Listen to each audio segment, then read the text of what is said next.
Assalamualaikum warahmatullahi wabarakatuh. Ananda semuanya, semoga Ananda dalam keadaan sehat walafiat. Dan pada pagi hari ini Ananda belajar sejarah kebudayaan Islam, yaitu tentang sejarah Islam di Indonesia. Bagaimana Ananda mengetahui bagaimana masuknya Islam ke Indonesia? Di kelas 9 inilah Ananda mempelajarinya. Semoga Ananda fokus belajarnya walaupun melewati belajar daring. Nah, tujuan pembelajaran sejarah Islam ini adalah satu, menganalisis sejarah penyebaran Islam di Indonesia. Dua, mengolah informasi tentang penyebaran Islam di Indonesia. Adapun yang tercakup di dalam sejarah Islam di Indonesia ini yang akan dipelajari adalah satu, kondisi masyarakat Indonesia sebelum Islam. Dua, masuknya Islam ke Indonesia. Tiga, teori masuknya Islam ke Indonesia. Empat, corak keislaman di Indonesia. Nah, jadi Ananda, sebelum Ibu memasuki kepada pelajaran yang pertama, yaitu kondisi masyarakat Islam, kondisi masyarakat Indonesia sebelum Islam,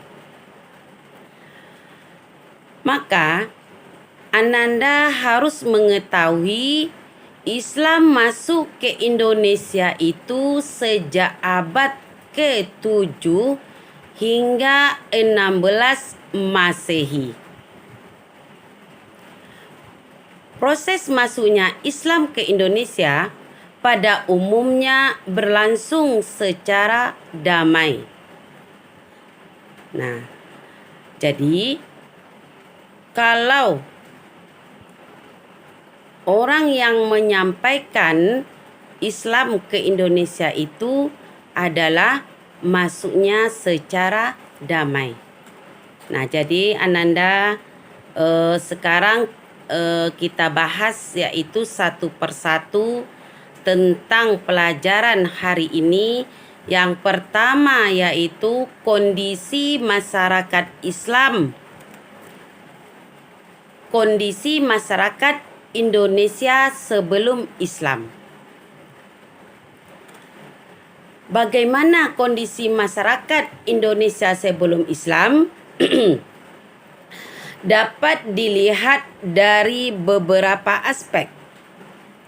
Yang pertama yaitu kondisi sosial budaya.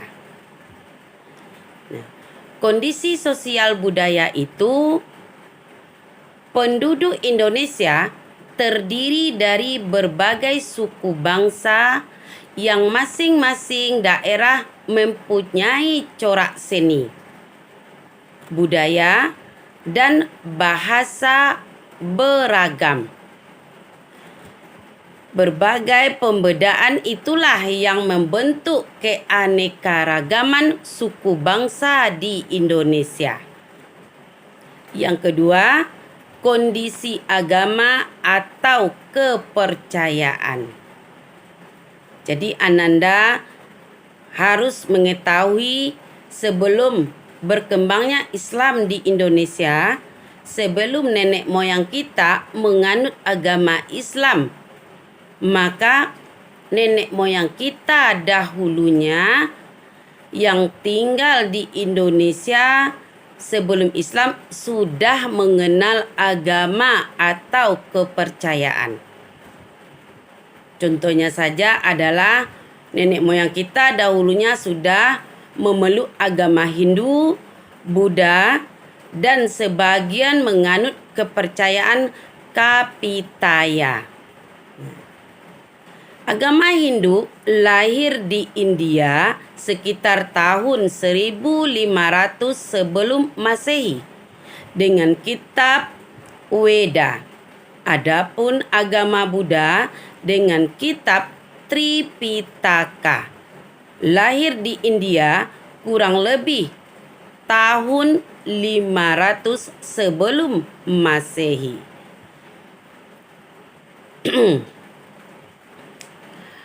Sedangkan para orientalis mengklasifikasikan kepercayaan nenek moyang Indonesia adalah dalam dua jenis, yaitu animisme dan dinamisme.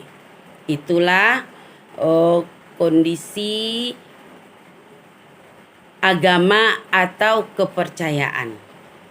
Yang ketiga, kondisi perekonomian. Jadi penduduk Indonesia sebelum Islam memiliki berbagai mata pencarian. Di antaranya mereka ada yang berdagang, ada yang bercocok tanam, ada yang berternak, dan ada pula yang berlayar atau menjadi nelayan. Kalau nenek moyang kita tempat tinggalnya di kedalaman, maka dia mata pencariannya yaitu dia petani atau berternak. Tetapi kalau dia bertempat tinggal di tepi-tepi pantai, maka dia itu mata pencarian perekonomiannya adalah nelayan atau berlayar. Itulah kondisi perekonomian sebelum datangnya Islam.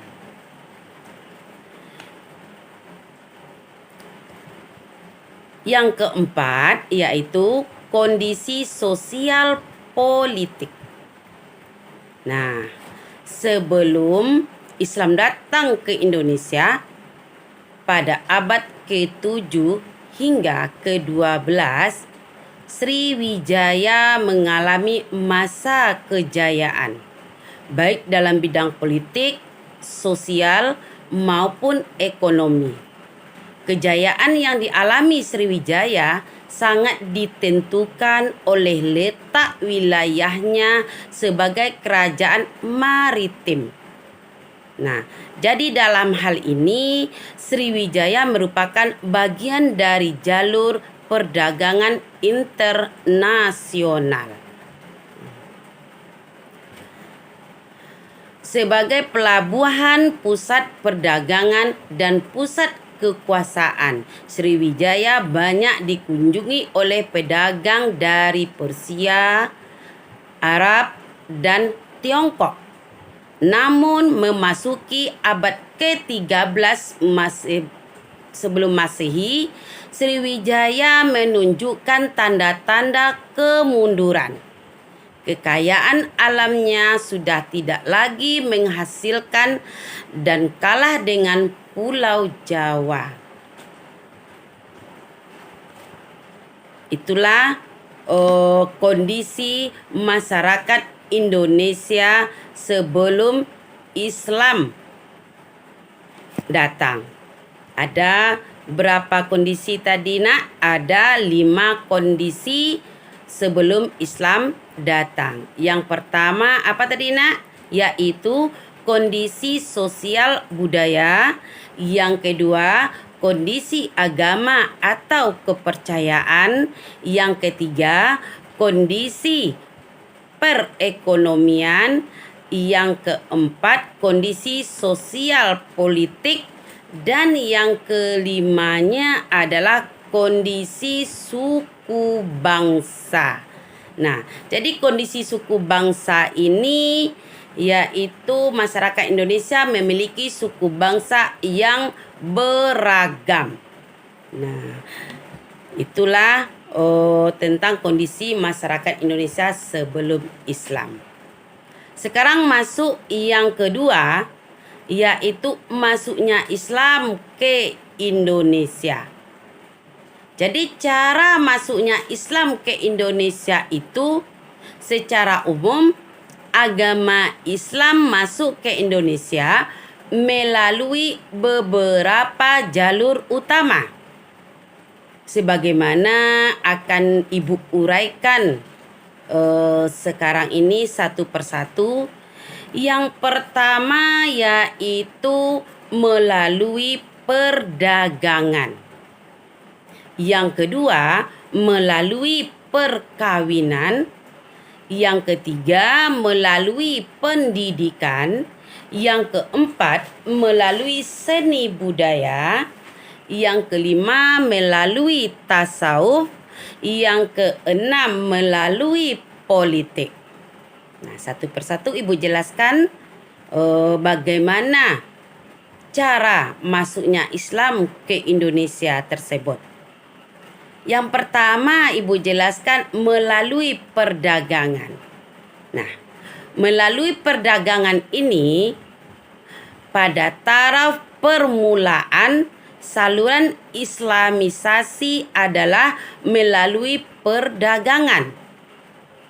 Kesibukan lalu lintas perdagangan pada abad ke-7 hingga ke-16 Masehi membuat pedagang-pedagang Muslim dari Arab, Persia, dan India turut ambil bagian dalam perdagangan dari negara-negara bagian Barat, Tenggara, dan Timur Asia.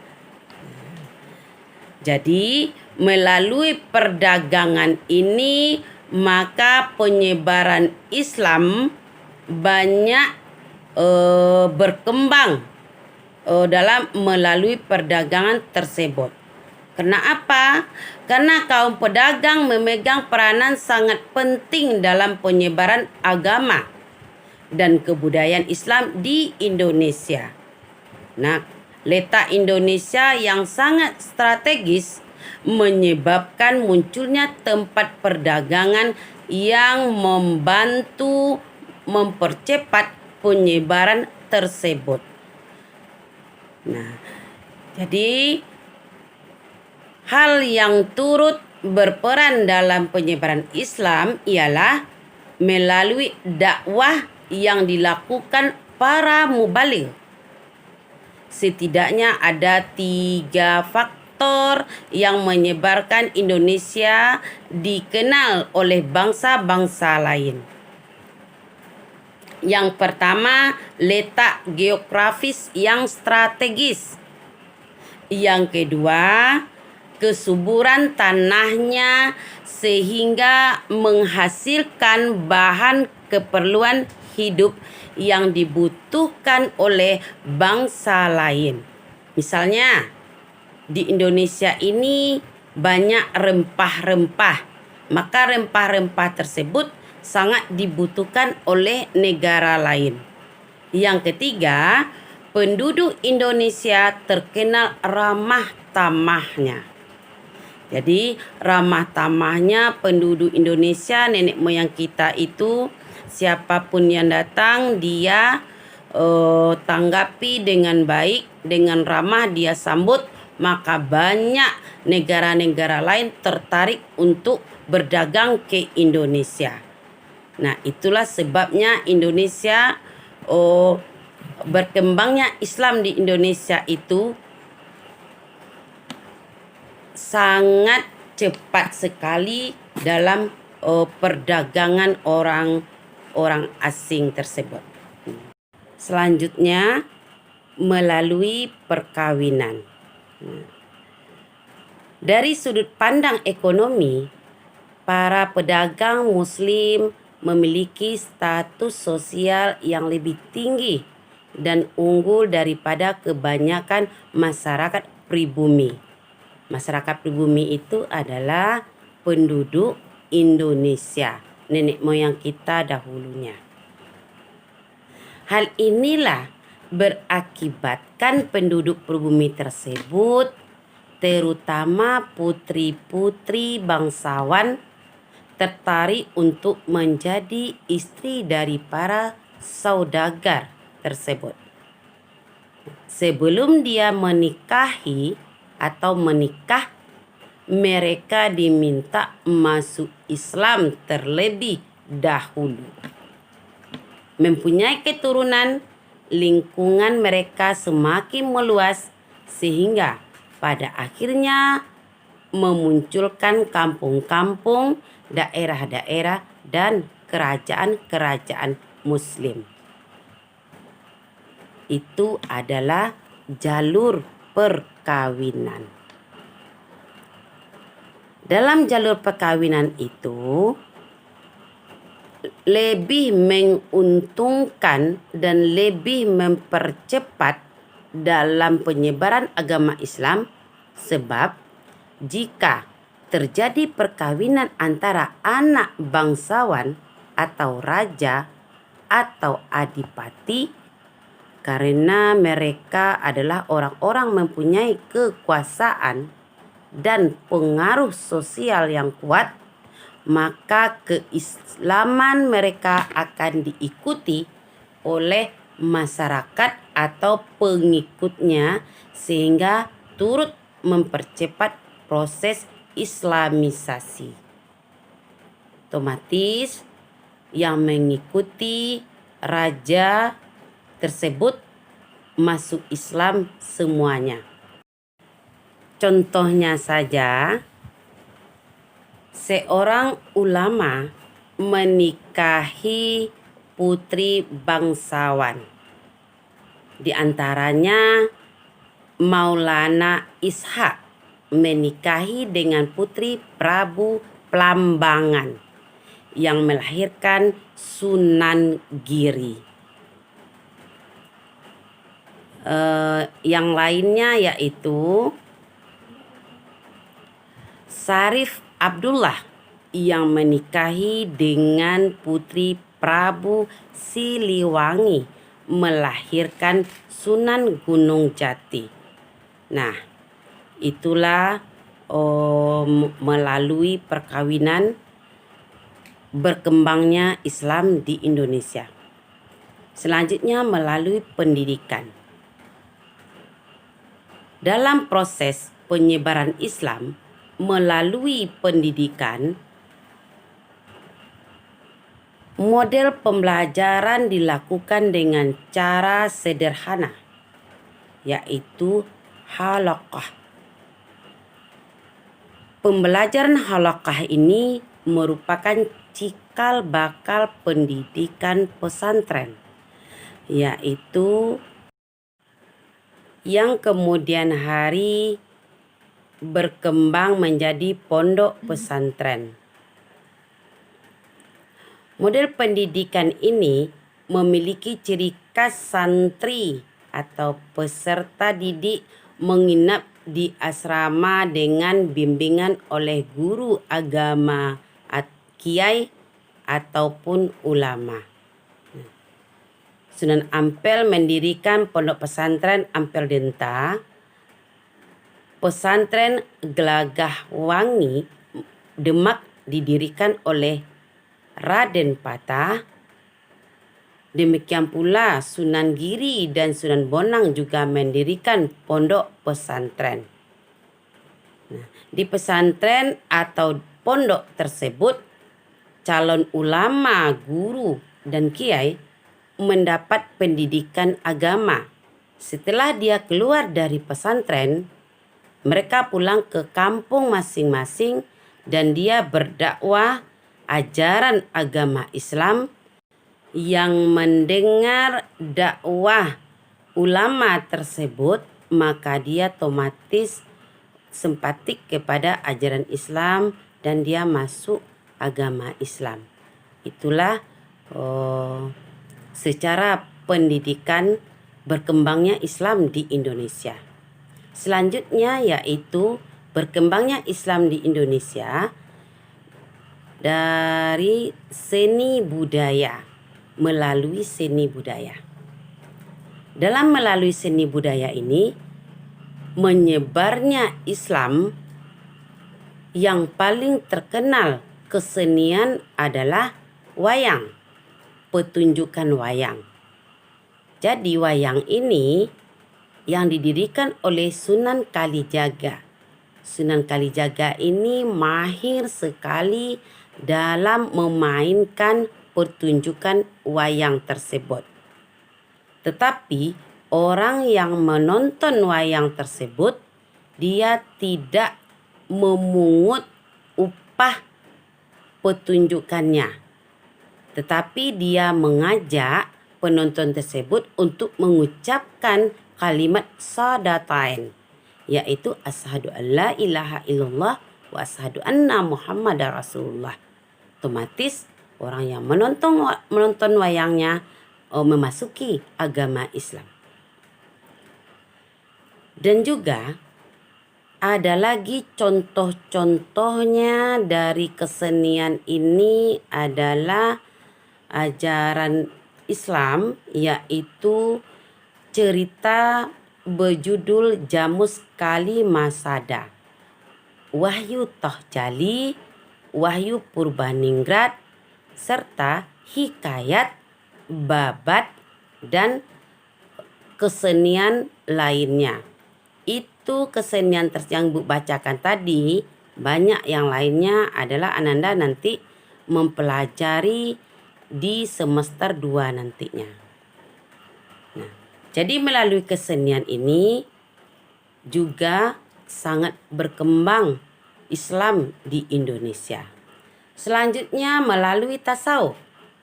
Kalau melalui tasawuf itu adalah ajaran untuk mengenal dan mendekatkan diri kepada Allah Subhanahu wa Ta'ala, sehingga memperoleh hubungan langsung secara sadar dengannya. Orang yang ahli di bidang ilmu tasawuf disebut juga dengan sufi. Jadi pengajar-pengajar tasawuf atau para sufi mengajarkan ilmu tasawufnya kepada orang yang ingin belajar tasawuf. Otomatis orang yang belajar tasawuf itu memasuki agama Islam. Karena ajaran-ajaran tasawuf itu juga berhubungan dengan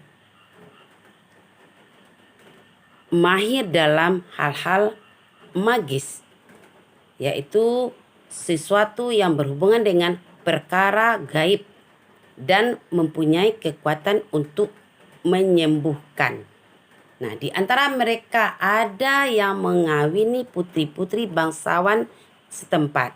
Jadi tasawuf yang diajarkan kepada penduduk pribumi mempunyai persamaan dengan alam pikiran mereka yang sebelumnya sudah mengenal kepercayaan animisme dan dinamisme.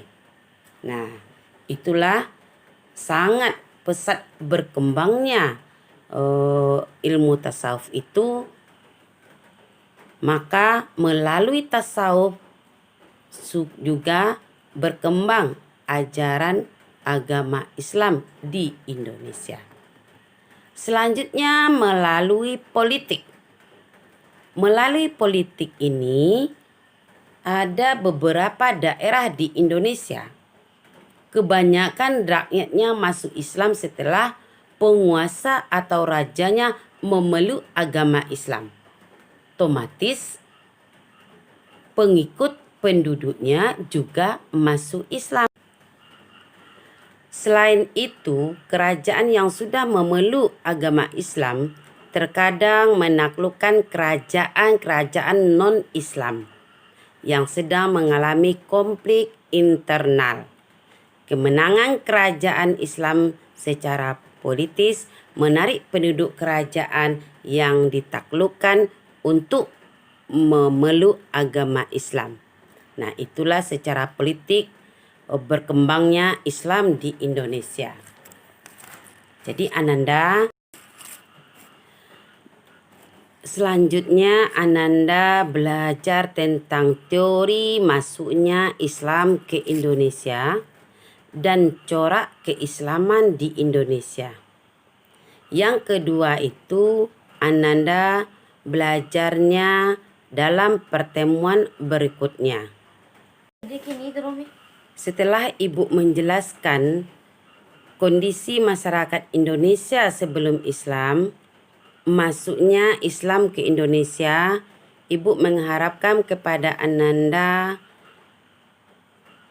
memahami apa yang Ibu jelaskan tadi. Nah, setelah Ananda melihat video Ibu, mudah-mudahan Ananda dapat memahaminya. Sampai di sini pelajaran pada pagi hari ini. Assalamualaikum warahmatullahi wabarakatuh.